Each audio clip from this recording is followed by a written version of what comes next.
apresentar aos nossos visitantes, aqui à nossa esquerda, tem alguém que nos dá a honra de estar nos visitando essa noite, né? Temos alguns irmãos ali da Ebenezer, ali atrás, não é isto? À nossa esquerda, no caso à direita da igreja, né? Levante a mão, quem está nos visitando hoje, né?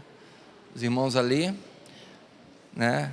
Temos aqui, não vou apresentar a Auricé e o Walter Lô como visitante, não. À nossa direita, né? Louvamos a Deus pela vida dos irmãos. A igreja quer saudá-los com bem-vindos, amém? Amém.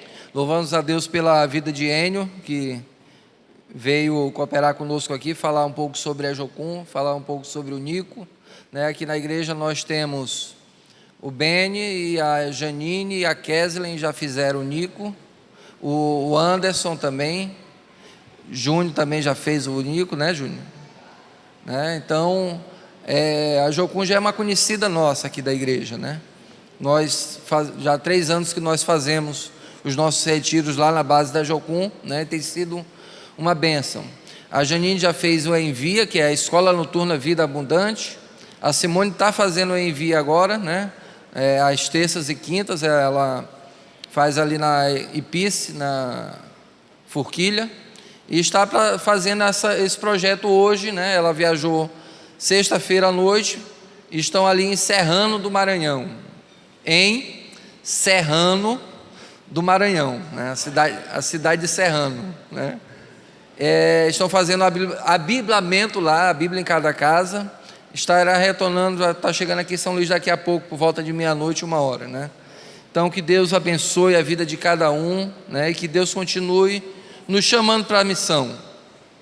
Essa missão, queridos, pode ser sendo enviado para outros lugares, ou pode ser sendo enviado lá no seu local de trabalho, lá na sua faculdade, lá na sua escola, no ensino médio, na bola do final de semana, né?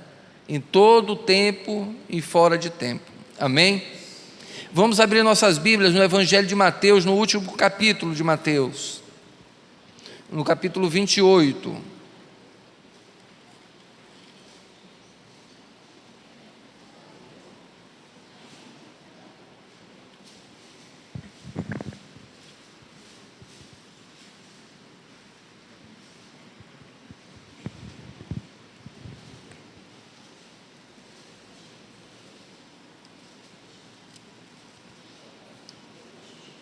Amém? A partir do versículo 16 nós leremos. Mateus capítulo 28, versículo 16. Então, os 11 discípulos partiram para a Galiléia e foram ao monte que Jesus havia indicado. Quando ouviram, o adoraram. Alguns deles, porém, duvidaram. Jesus se aproximou deles e disse: toda a autoridade no céu e na terra me foi dada. Portanto, vão e façam discípulos de todas as nações, batizando-os em nome do Pai, do Filho e do Espírito Santo. Ensine esses novos discípulos a obedecerem a todas as ordens que eu lhes dei. E lembre-se disto,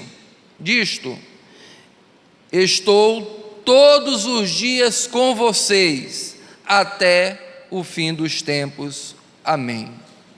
Amém, queridos? Então, o Evangelho de Mateus, queridos, é um evangelho que Mateus narra a vida de Jesus para o seu próprio povo. Para os judeus, né? Lucas, ele escreve, tem uma linguagem para escrever mais para os gregos. Marcos tem uma linguagem mais apropriada escrevendo para os romanos. João, ele tem uma linguagem mais apropriada para escrever para a igreja. Mateus está escrevendo, Deus usa Mateus para escrever uma palavra direcionada aos judeus. Você não vê Mateus passando tempo explicando rituais da lei, como Lucas faz, como às vezes João faz, né? Às vezes Marcos faz. Mateus, porque ele está escrevendo justamente para os judeus. Então, quando ele fala de alguma coisa a respeito de algum ritual, ele não entra em detalhes, porque para quem ele está escrevendo, né, já conhece aquilo. Você vê Mateus gastando tempo, vou usar essa expressão aqui, citando profecias do Antigo Testamento, ou então citando textos da lei que apontam para Jesus, justamente para mostrar para os judeus que esse Jesus que morreu e ressuscitou é o Messias. E aqui nós estamos no último capítulo de Mateus. Mateus vem dizendo que Jesus é o Messias. Quem é o Messias? O Messias é o descendente de Davi, é o ungido do Senhor, para herdar o trono de Davi e para ser o rei do seu povo, o rei do reino de Deus. E um reino precisa de gente, uma cidade precisa de gente, não é isso? Uma casa para se tornar lar, uma casa para se tornar lar precisa de gente habitando lá, né? Um templo precisa de igrejas, de pessoas congregando, pessoas sendo igreja. E um reino precisa de cidadãos, precisa de pessoas, precisa de habitantes, precisa de pessoas que comunguem da mesma cultura, que comunguem da mesma língua, que comunguem da mesma maneira de viver. E é isso que Jesus está dizendo. Olha, após a ressurreição, Jesus está ensinando os discípulos, dizendo, comissionando os discípulos a chamar cidadãos para o reino. Jesus está dizendo aos discípulos: olha, vocês agora vão povoar o reino de Deus. Vocês agora vão fazer parte, assim como Deus, lá no Éden, Deus poderia criar, na criação do mundo, povoar logo o mundo de uma vez. O que ele faz? Cria o primeiro casal e diz: olha, multipliquem-se. Ele dá essa tarefa para o ser humano. Mas em que circunstâncias esses discípulos recebem esse comissionamento, recebem esse mandamento para pregar o Evangelho? Observe, Jesus havia morrido e ressuscitado. Se nós lermos o relato anterior, o que está acontecendo?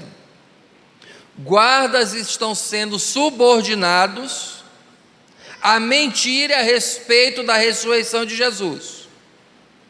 Guardas estão sendo subordinados pelos principais judeus, pelos chefes dos judeus,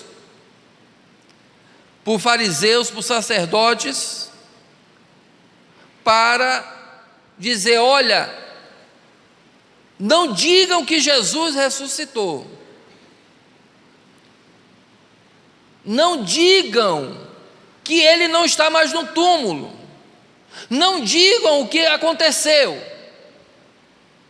mintam e dá uma quantidade de dinheiro para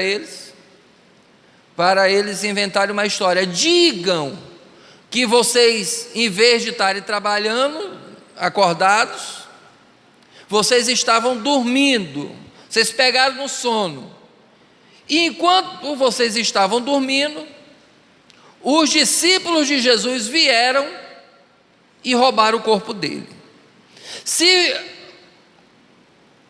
o Império Romano, se o governador romano falar alguma coisa para vocês, quiser punir vocês, a gente vai ajudar vocês, a gente vai defender vocês. Os judeus estavam dizendo que iam defender aqueles soldados romanos, para sustentar uma mentira de que Jesus não ressuscitou.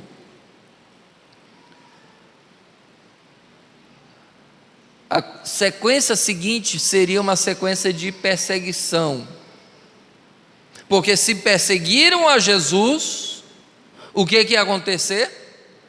perseguir os seus discípulos. Se perseguiram o líder, o mestre, agora vão perseguir os discípulos. E os discípulos estão amedrontados. Estão em uma situação não muito confortável. Estão em uma situação de medo, sim. Porque agora há um conluio contra eles. Há uma situação ainda de que ainda não olharam Jesus. Há uma situação ainda de que ainda não foram testemunhas oculares do Cristo ressuscitado. O que eles têm é o testemunho das mulheres que foram, se encontraram com Jesus, foram visitar o templo e não encontraram Jesus lá no sepulcro, melhor dizendo. Depois se encontraram com Jesus e tem o testemunho das mulheres, só que o testemunho das mulheres naquela época não era um testemunho válido. E agora, será que ele ressuscitou mesmo ao terceiro dia, como ele havia dito? É nessa circunstância que Jesus aparece para os 11. Uma circunstância de dúvida, de medo, de apreensão, de o que será que vai acontecer agora. Mataram, flagelaram, mataram, perseguiram Jesus. O que vão fazer conosco agora? E Jesus aparece para eles. Jesus havia dito para eles, marcado o encontro, e eles foram para aquele lugar indicado.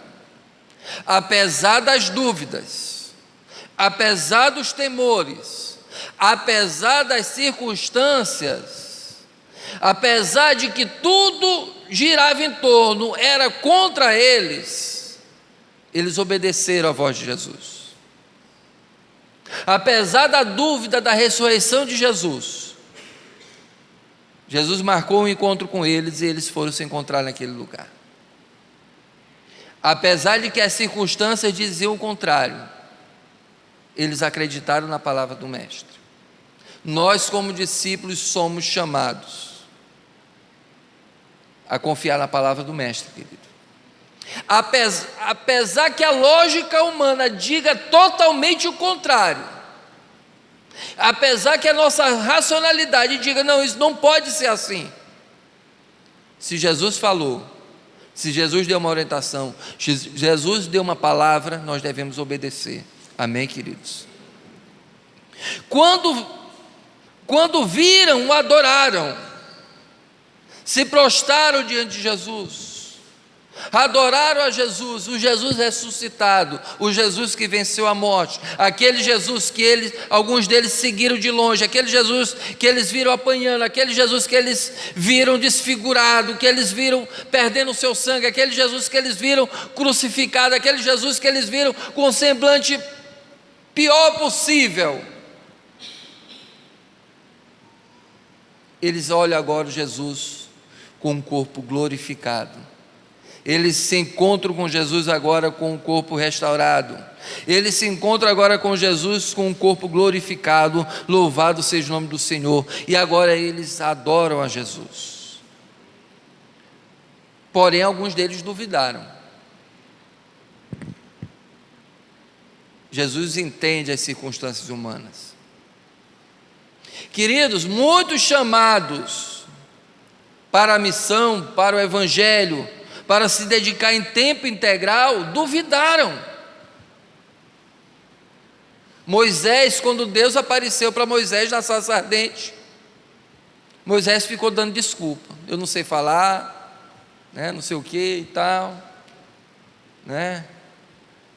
E se o povo não acreditar, o que eu vou fazer para eles acreditarem que o Senhor me enviou?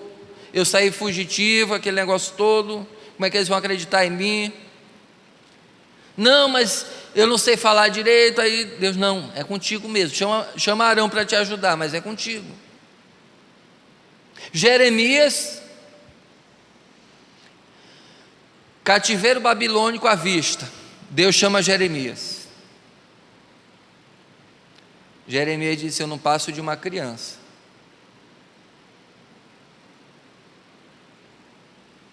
Temeu. Eu não sei falar. Eu sou muito jovem ainda para essas coisas. estava temendo. Elias, depois daquele encontro no Monte Carmelo com os profetas de Baal e os profetas de Jezabel, depois ele temeu, ele pediu a morte. Queridos, muitos chamados acontecem em meio às dúvidas, em meio aos temores, em meio à fragilidade de nossa vida, em meio a quando a gente olha para a gente, não, eu não tenho condição de fazer isso. Na verdade, a maioria das pessoas que Deus vai chamando para se dedicar em tempo integral a uma missão, a maioria delas se sentem despreparado, incapacitado. E é justamente aí que a graça de Deus fortalece. É justamente por se sentir incapacitado, é justamente por se sentir fraco, a pessoa está no ponto. Porque ela está no ponto de depender totalmente do Senhor, e de não depender da força do seu braço, e de não depender do seu conhecimento, e não depender dos seus recursos. Ela está preparada a depender unicamente do seu Senhor. Quando Jesus se aproxima deles, no versículo 18, ele dirige a palavra a todos os 11. Ele, aqui no versículo 17, diz: alguns deles, porém, duvidaram. Jesus fez assim: não, vocês que duvidaram, rapa para cá. Não. Jesus deu a palavra a todos, o comissionamento aos 11. Aos que estavam mais fervorosos, esperançosos e firmados, mas também aqueles que estavam mais despreparados, confusos e medrosos e duvidantes. A palavra de Jesus foi a mesma para todos. E qual foi a palavra de Jesus? Esse texto aqui, para nós resumirmos ele tem 4 vezes aparece a palavra toda. Jesus disse para eles: toda autoridade no céu e na terra me foi dada. Queridos, é importante que nós, como discípulos do Senhor, entendamos que a autoridade divina não reside em nós. Não somos nós que temos a autoridade. Quem tem a autoridade é o Senhor Jesus. Amém, queridos? É a Ele que foi dada toda a autoridade no céu e na terra. Ele compartilha conosco, mas a autoridade é dele, pertence a Ele, a primazia é dele. Quando nós fazemos alguma coisa para a glória do Senhor, nós fazemos debaixo da sua autoridade. Quando nós desenvolvemos algum trabalho na igreja para o Senhor, nós desenvolvemos debaixo da autoridade de Deus, debaixo da autoridade de Cristo. A autoridade que nós como igreja do Senhor temos é de obedecer a sua palavra. A autoridade que nós temos do Senhor é de ouvir os seus mandamentos. O lema da Jocum foi dito aqui: conhecer a Deus e fazê-lo conhecido. A autoridade que nós temos é de conhecer o Senhor a que nós servimos. Jesus diz: toda autoridade. Nós temos uma missão de conhecer a Deus. Nós não podemos falar de quem a gente não conhece. Nós não podemos anunciar alguém que nós não temos intimidade com ele. A palavra testemunha, quando Jesus, lá em Atos, diz: vocês serão as minhas testemunhas. A palavra testemunha tem o mesmo significado da palavra homologar. Homologar é dizer: isto é verdade. É quando um documento é produzido e uma pessoa homologa dizendo: olha, esse documento aqui é verídico, é verdadeiro, ele tem peso autoritativo. Ou então, quando uma pessoa é chamada para depor em favor de alguém, é chamada de homologação. Aquilo que a pessoa falou, eu vou lá e vou dizer a mesma coisa e dizer: não, isso que ela está falando é verdade, eu confirmo. Esse é o sentido da palavra testemunho. Então nós somos chamados a conhecer a Jesus, nós somos chamados a viver Jesus em nossas vidas, queridos. Paulo aos Filipenses diz: tende em vós o mesmo sentimento que houve em Cristo Jesus. Ter o mesmo sentimento não é imitar. Ter o mesmo sentimento não é viver como um personagem que imita uma história. Não é como um ator que está reproduzindo ali, vivendo uma vida que não é a dele. Ter o mesmo sentimento é aquilo que está em Cristo, está em minha vida também. A natureza que está em Cristo está em mim também. Por isso que Paulo aos Gálatas fala de fruto do Espírito. É algo que nós não produzimos por nós mesmos, porque vem do Espírito. Toda autoridade me foi dada no céu e na terra, disse Jesus. Nós, como chamados do Senhor, como discípulos do Senhor, devemos reconhecer essa autoridade que Ele tem em nossas vidas. Devemos reconhecer a autoridade do Senhor em nossas vidas, dentro do nosso casamento.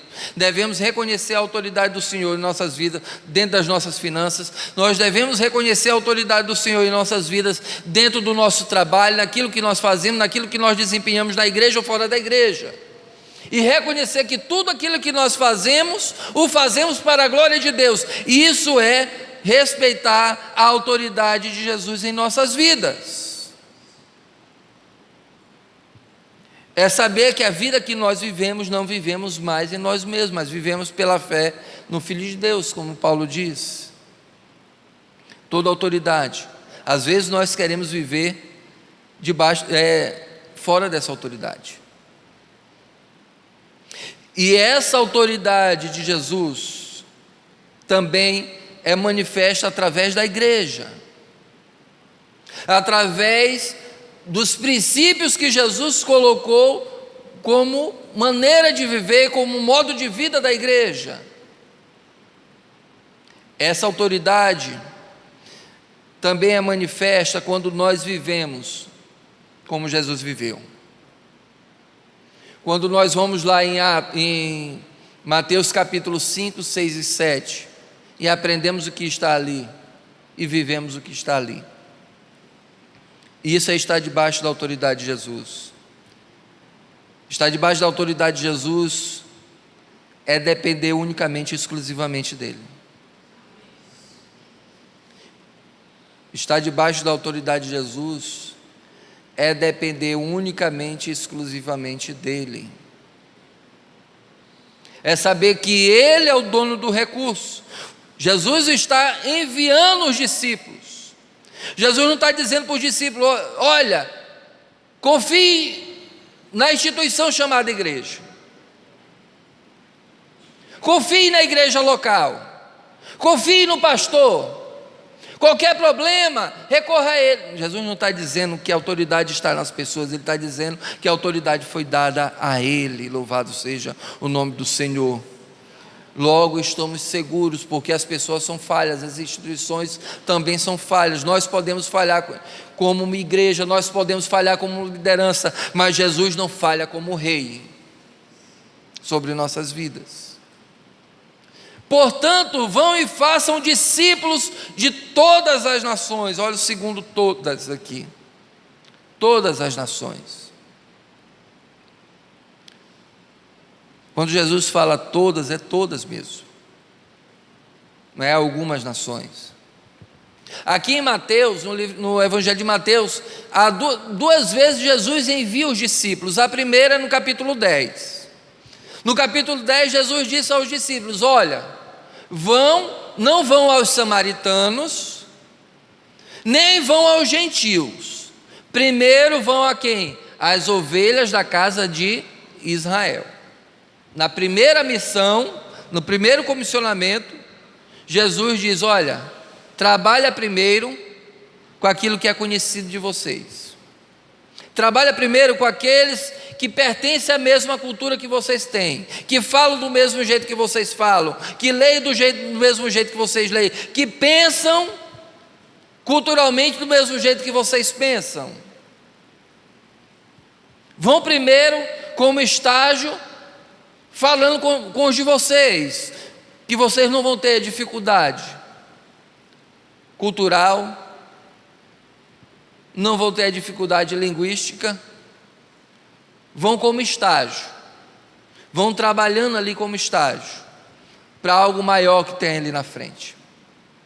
É isso que Jesus está fazendo lá em Mateus capítulo 10. Ele comissiona primeiro aos filhos da casa de Israel, mesma língua, mesma cultura, mesma história, né? Eles conhecem bem as classes sociais que se distinguem ali entre o povo judeu, mas aqui Jesus está abrangendo, Ele está dizendo: vão e façam discípulos de todas as nações. Quando Jesus fala algo parecido, lá em Atos, Ele diz: e vocês serão minhas testemunhas em Jerusalém, tanto na Judéia, tanto na Samaria e até os confins da terra. Ele não dá uma sequência de primeiro ser aqui, de primeiro ser aqui, é ao mesmo tempo. É trabalhando a igreja, se expandindo o reino de Deus, fazendo discípulos, chamando súditos para o reino de Deus em vários lugares ao mesmo tempo. Vão e façam discípulos de todas as nações. Queridos, a gente ouve os relatos desse projeto, desse trabalho da Jocum, a Bíblia em cada lar. Por incrível que pareça, há lares que não possuem uma Bíblia. Por incrível que pareça, há lares que as pessoas nunca leram um versículo da Bíblia. Por incrível que pareça, eu não estou falando lá na Síria, não estou falando lá do Uzbequistão, não estou falando lá do Cazaquistão, estou falando aqui do Maranhão. Pessoas que nunca leram a Bíblia, um capítulo, um versículo da Bíblia, nunca puderam manusear o texto escrito, o texto impresso. Fazer discípulos das nações é o segundo todas. A natureza da igreja é uma natureza missional de fazer discípulos de todas as nações, porque o Senhor Jesus rasgou o véu, batizando-os em nome do Pai, do Filho e do Espírito Santo, ou seja, inserindo-os na comunidade de fé. O batismo é o sinal inicial da fé cristã, que a pessoa foi recebida na família de Deus. Que mais? Qual é o terceiro todas?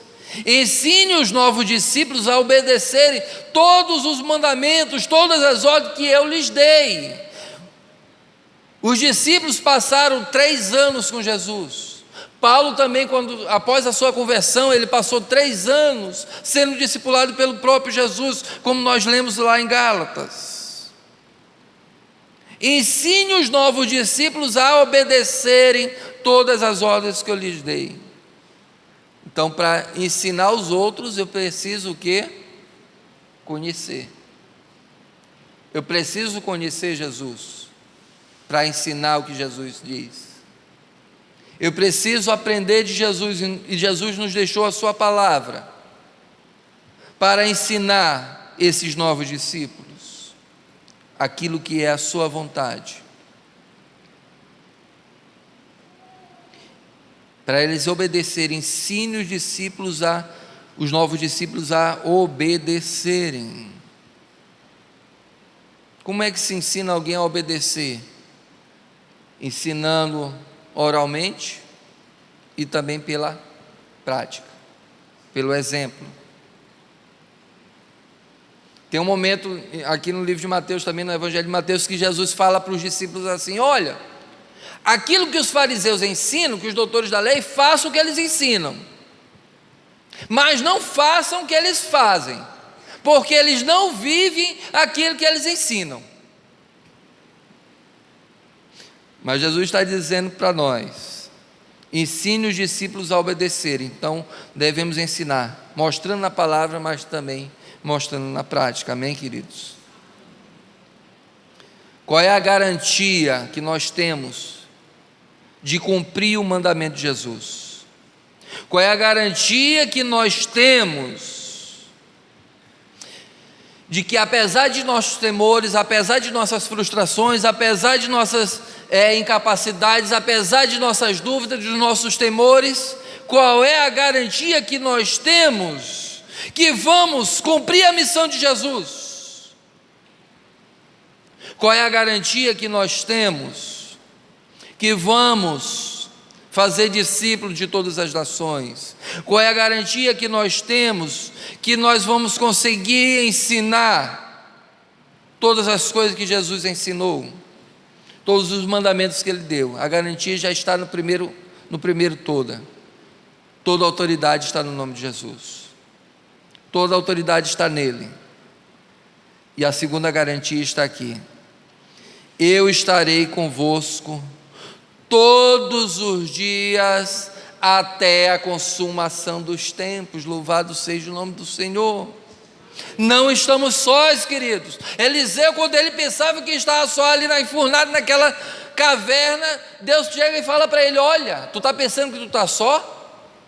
Eu guardei 7.000 joelhos que não se dobraram diante de Baal.